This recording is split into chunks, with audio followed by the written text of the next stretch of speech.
You're frantically getting ready for work, you pull out your last clean shirt, and uh-oh, it looks like this. Wrinkles everywhere, and you don't have an iron. What do? Well, I'm going to show you what to do after the jump. If you want to see how I get wrinkles out of a shirt when I don't have an iron, stay with me till the end. But for now, let's get going.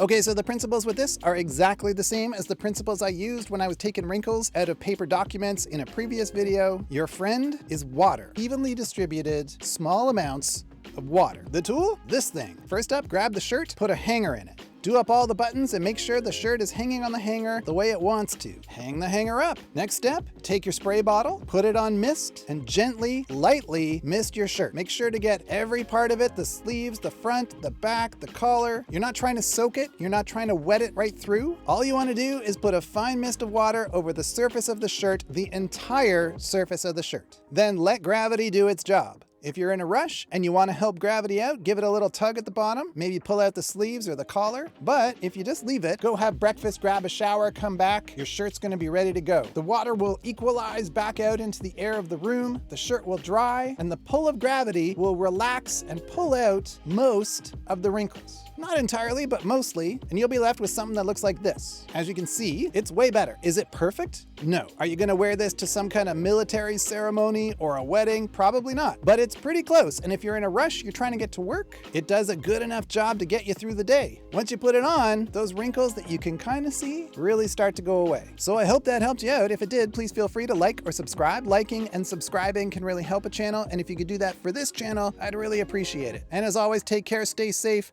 have fun with your DIY projects. No judgment if you don't have an iron, by the way. And I'll see you next Saturday.